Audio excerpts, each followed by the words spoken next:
visual. Yeah, I kill it cold like a criminal. I'm everybody's type, but nobody can deny. Yes, you know I get it, I'm getting free, yeah, So I'm sure you've seen a lot of videos or you've read about the comments that Sue Ellen, the UK Home Office Minister, that's the Home Office Minister, made concerning foreign students and dependents in the UK. And I'm sure you're wondering what's going to happen. So in this video, we're going to discuss the whole issue, the comments, the statistics, and also what I feel might be done later on in the year. So if you want to know what's going to happen to foreign students in the UK and their dependents, please keep on watching.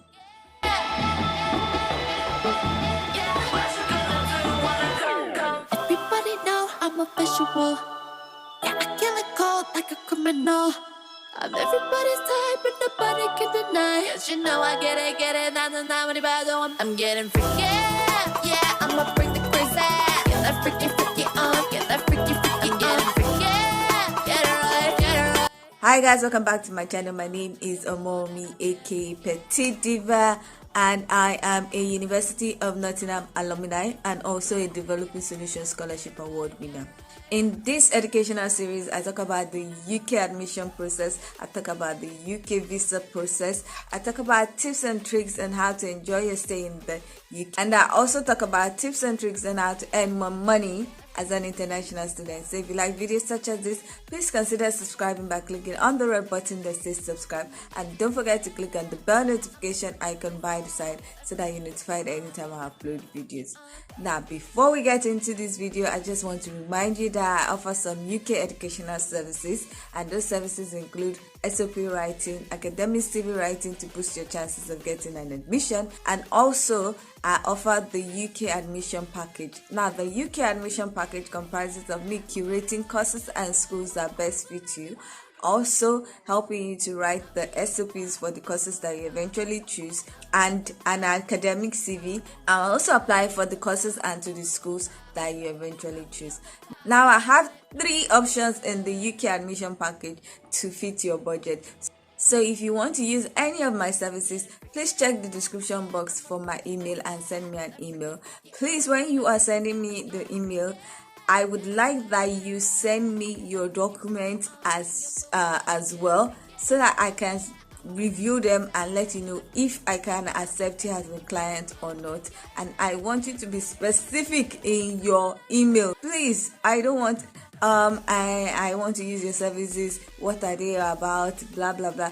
To be specific in your email, let me know I want to apply for a master's in so and so, my educational background is so and so, I will need your help, and then send me your document and I will review it and then let you know what steps you need to take. Being vague in your email, I don't have that time to do back and forth with people. I've been doing back and forth with some people, and then at the end of the day there's nothing to it, and you just check their documents and they are not they don't fit into my clientele profile. Please and please try and send me your documents as you are sending the email. And you can also join the Telegram group. If you are not in my Telegram group, you are missing. This one is not a matter of advertising. You're missing. In my group, people are having multiple offers. Why people are looking for offers? People have already gotten multiple offers, and people have already started settling for schools. There's a list in my group right now. We have people that have settled for some schools. They've paid their tuition fee deposit. Some have gone as far as getting cash. Some are about to start the visa process. So the group is hot. And if you're in the group, you must participate. No onlooking is allowed in the group. I've been removing people that enter the group and don't participate. So join the group. The link is in the description box, and when you join the group, there are some rules. You will notice that when you join the group. And if you want to contact me on Telegram, you can join the group, then send me a message. So now let's get into this video. So, I don't even know what time, whatever. The Home Office Minister, Sue Ellen, her name is Sue Ellen, but she's called Suella, whatever the surname is, I'm not interested in, made some comments and said there are a lot of low-skilled workers that are foreigners, and because most of them are coming from, are dependent of the foreign students that have increased in number. And I'm wondering, excuse me, you guys in 2019 stated that you wanted 600,000 student visas to be issued because you saw that you were having a serious decrease in global education income. Because let's face it, international students are contributing a lot to the economy. At one point in time, it was about 20 something billion pounds that international students are investing or infusing into the UK economy. So when they stopped the whole post-study work visa, it took a downturn. There was a real decrease. People went to USA and Canada and Australia. Right now, I think USA is like the top in global, top performer in global education. So they're getting a lot of international students and the income that the international students bring into the economy. So now, apparently, the statistics is a bit alarming. Even me, I'm going to say it. I'm going to be honest. It's alarming because I noticed, I'm going to put up the statistics on the screen. The amount of Nigerian, let me focus on Nigeria. The amount of Nigerian students and the dependents are almost equal, and which is really high. I'm like, that is enough to make people go, hey. For the Indian statistics, it was not as bad as Nigeria. Nigeria is almost equal. Like the amount of students is equal to the amount of dependents that have arrived in the last 1 year. While for India, it's like 90,000 for the students and then about 21,000 or something for the dependents. Which is not bad in my own opinion, but there are a lot of Indians arriving and it seems to triggering some discussion in the UK. If you see the figure, especially for Nigerians, you're going to go, what's going on? But then again, most of the dependents are not actually adults, they are children. So I don't know why there's a problem, but any which way, there's a problem now. There's a discussion of the problem, and it is going to have consequences, which and no matter how you try to wish it away, it is going to happen. Now, the consequences, we don't know, because at the end of the day, they are going to have to weigh a lot of data, a lot of consequences. They are going to look at it. If they do this what's going to happen to the economy, what's going to happen to this, especially as they've left the EU. So they have to do a lot of discussion, a lot of permutation, a lot of forecasting, so that they don't take a decision that would drastically affect their economy. Now, the UK universities, I think they have like a group. I'm going to put up their reply. They have replied the minister and said all sorts that is there. But the three things that I took, the three main points that I took from that reply was, one, that they really want to be among the top three countries that are offering global education. They acknowledge that the students are bringing a lot of money into the economy, so they are not withdrawing from the economy, so they are adding to the economy. Now, they also stated the resolution of the government to give out 600,000 student visa per year, and I'm stating that for the first time since they announced that target, they just met it last year, and that they don't understand why, after they've met it once, they want to now put up rules that might not make them meet it again. That instead of doing that, they're supposed to actually sustain that level of 600,000 for even a couple of years. Another thing that I got from the reply was, there is a need now to diversify the countries that international students are coming from. The countries with the highest amount of students are India, Nigeria, and Pakistan. So now they're saying, yes, we have a lot of people from those three countries, but we need to diversify. There might be a need to diversify countries where international students are coming from, which is going to have a ripple effect on the nationals of those countries. So here are the things that I think might happen. I'm not in the government. I am just saying what I feel, some of the things that might happen, and some of the things that they might do. So now the first one that I think they are going to do is they might have a cap on the amount of dependents that a student can bring into the UK. So they might say one student is only allowed to bring 3 dependents. So if you are a family of 6, it means you might have to be like, the husband and wife might have to be students so that they can bring 3. But I don't know. There's so much speculation. There's a false rumor going on that they are going to stop dependent visa by April 2023. I've not seen any official communication because I don't think that's how policies are made. There's still supposed to be a deliberation. Stakeholders are supposed to come, discuss. Like I said, they are going to look at the consequences that are going to happen after they make such decision. So it's not they will just formulate policy all of a sudden. Yes, policies in the UK change all of the time, but there's always a long time before it is implemented, or it is even stated or formulated. So I don't know about that rumor because I've not seen any official statement on that.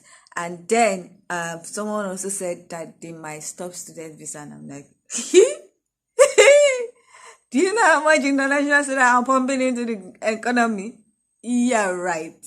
Now there might be restriction to the student visa giving. That is for sure, because there might be restriction given to some certain countries. So there might be a quota that these countries are supposed to have. So once that quota has been filled up, it might be harder to get a student visa, or it might even be harder now to get a student visa.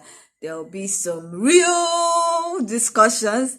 They might bring back the interviews instead of just uploading your documents. You might do the face-to-face interview.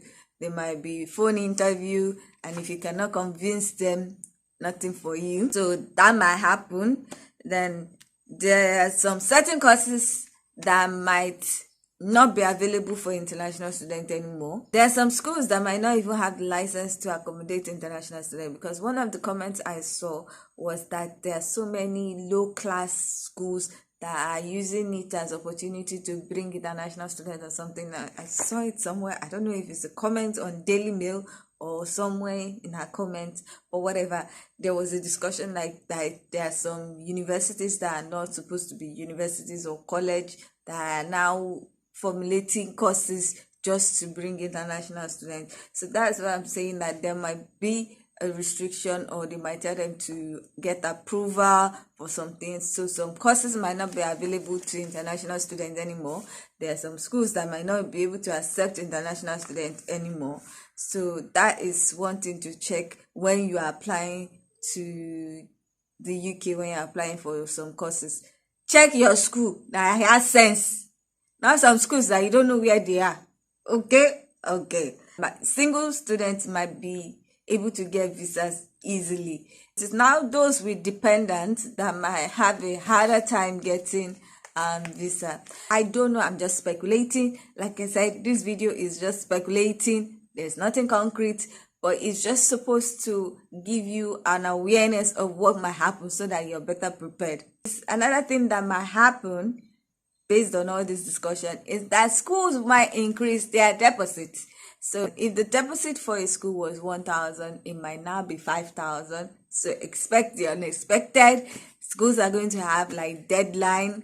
Right now, they cannot really increase their school fees because most schools have already determined the school fees for next year. But 2024, the school fees go tie daily. Because one of the comments I saw in Daily Mail was that they should increase the school fees so high like as if no international student paying double already or triple is not high enough. So that might be another discussion that might be had. Getting an admission now might be harder because if some schools are removed from the list of schools that can accept international students, so you now have just a few, or not a few. There are over 160 universities in the UK. They can't remove more than 20 or 30, but you have now limited amount of schools that you can apply to. So imagine everybody going to those schools, and you know the top 20 schools or top 30, a lot of people are not going to go there because you have to pay application fee. The school fees is really, really high. So you now have like maybe 100 schools, and definitely there's a limit to the amount of students that can be in a class. So you're going to have a lot of people applying to those small schools with small class size. So it's going to be a competition. If it's not a competition now, it's going to be a competition then. Okay, so you have to be better prepared when you are applying. Like I said, apply to the one that you're best fit for. Now, yes, I've mentioned that some people have said that they would stop dependent visa by April 2023. Now, there's a possibility that it might be suspended for a while, because when they are discussing what they are supposed to do and everything, and then they might also use it as a pilot scheme to see what will happen to the economy. Now, in my own opinion, I don't think they're going to try it now, because right now the UK economy is dancing. So they need all the investment they can get. And if international students are bringing a lot of money, not only are you bringing money with your IHS fees, with the visa fees, you're also bringing money with tuition fees. So I don't think, in my own opinion, that there's going to be any changes for now. Yes, it might happen at the end of 2023. That one I know. But for now, till September 2023, I don't think anything is going to happen. But after September 2023, I no. I really cannot say no, there's not going to be. No, there's going to be some changes. And it is what it is. There has to be a balance. Honestly, if I was one of the ministers or whatever, I would too say, we need to do something. We need to do something. We have to look at the pros and cons, and then maybe find a way to balance it. Another thing that might happen because of this discussion is that schools will start asking if you are coming with a dependent. And already some schools are doing it. Salford does it. If you're applying, they're going to ask you, are you coming with a dependent or not? So now a lot more schools might do that. A lot more schools might do precast interview. A lot more schools might tell you to show proof of fund. And so many restrictions now are going to happen just to try and reduce the amount of student visa rejection that their students get. Because I know if a lot of prospective students of a school get rejected, it affects the school's rating or something, because I know that for sure. That's why some schools are really like taking precautions not to accept students without the precast interview or precast questionnaire, so that you're better prepared for the visa interview whenever it starts. So that is going to be an option that a lot of schools might do to get prepared. The visa fee for dependent might increase drastically. Right now, it actually has increased. Officially, you might see it's the same price, but when you pay, you know that there's a difference. That one I can tell you for sure. I've seen it. There's a difference. In dollars, somebody paid $441 for himself. That's the main applicant. Then for his dependent, that was around $600. But now, in my tag daily officially, they might do double.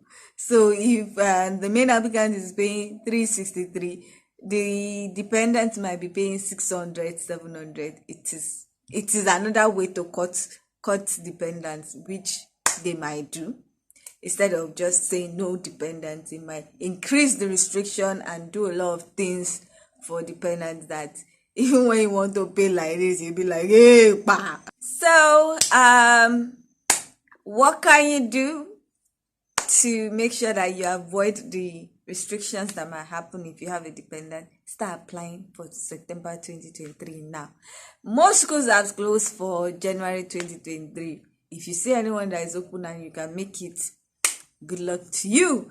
But if you know you're not prepared for January 2023 and you cannot get any admission, start applying for September 2023. In my group, there are so many people that already have September 2023 admission. So they are more settled than you.